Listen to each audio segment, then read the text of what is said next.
Hi everybody, it's Peter Dills, your king of travel. You know, any great food reporter that turns his attention to writing a travel piece should have a fork in one hand and a travel map in the other. Little did I know, I would also need my credit card and plenty of kroners handy as well.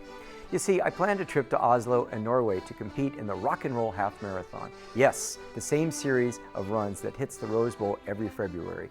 My intention was to run the race and drink as much beer as I could.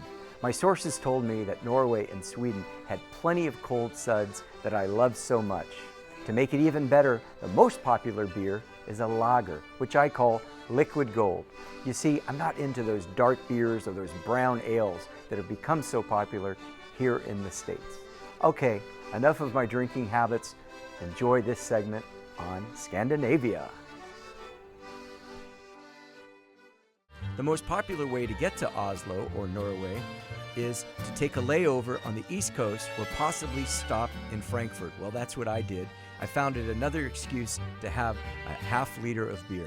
Air Lufthansa, part of the Star Alliance, has plenty of flights that you can call your travel agent, or if you do want to do what I did to save a few dollars, keep an eye on Orbitz or Priceline.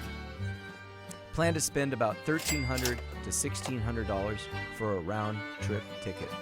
Most major hotels, including Sheraton and Days Inn, are located in Oslo, but my friend Brad Turner, beat writer for the LA Clippers, suggested renting an apartment or flat in the cities that might otherwise have limited availability. We did just that in Bergen, Norway, and it worked out tremendously. We saved about half the cost of a major hotel. Plus, it comes with a refrigerator so you can stock up on supplies like beer. Norway, which is rich in oil reserves, gets you for about 25% alcohol tax, whether you drink in a restaurant or buy it in one of their state-run liquor stores. National Geographic called the fjords one of the top 10 beautiful places in the whole world. And I gotta tell you, friends, I agree. Make sure you get on one of those boat cruises. They have 2-hour, half-hour, or full-day trips. We spent the night in Flam and took the boat through the fjords. Stunning. I'm telling you, absolutely stunning. We're at the Viking Museum. Vikings reigned Norway for 250 years, from 800 AD all the way up to 1050 AD. So for all you Norsemen in California, there's more than just a football team. There are actually Vikings that made their home here in Norway. Let's take a quick tour of the museum. If you love museums, please check out the Viking Museum. And I was baffled, and you will too be, on the smallness of the boats. How did they fit all those Vikings in one boat?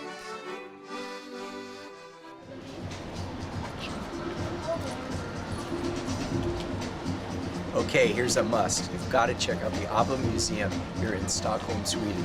ABBA was elected into the Sweden Rock and Roll Hall of Fame and of course the American Hall of Fame. Now, we weren't able to take the video camera with us into the museum, but we did get some still shots and we're going to share those with you now.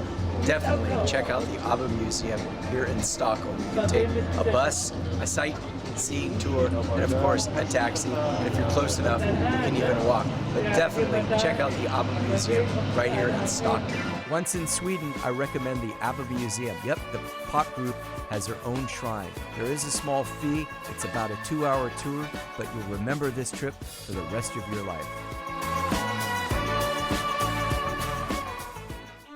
To get around Stockholm, I took the hop-on, hop-off bus. I like this way of seeing an entire city in one day at your own pace.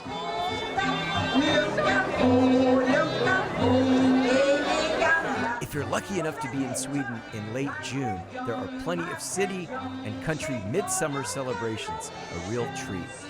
Talking about food, that's what I love to talk about. As you can imagine, salmon is very plentiful and we enjoyed our fair share.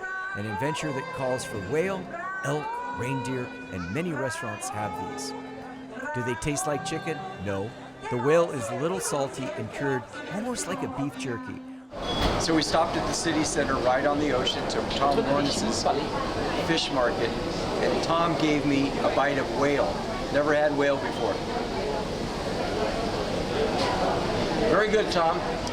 Tastes like beef jerky a little bit. It's good. Very good. Reindeer can be bought at many restaurants and outside markets, sold almost like a pastrami roll.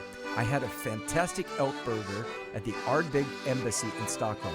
If you get frustrated paying the high prices, look for a bakery, or they have many Vietnamese, Indian, or Thai restaurants. I agree. Why go on vacation to eat food that's available at home? But if you get homesick, there are McDonald's. $8, it's one of the most expensive Big Macs in all the world, even more expensive than Zurich or even Paris. The best time to go? Late June, early September. In some parts of Norway, there's still plenty of snow, and the region does stay wet. Stockholm had the most favorable weather conditions, reaching about 75 degrees on a good day. If you come in November or December, expect it to be cold and plenty of snow. The sun is out most of the day, and wow, it makes it difficult to sleep because the sun doesn't go away till about 10:30 at night. Ah, what a spectacular trip.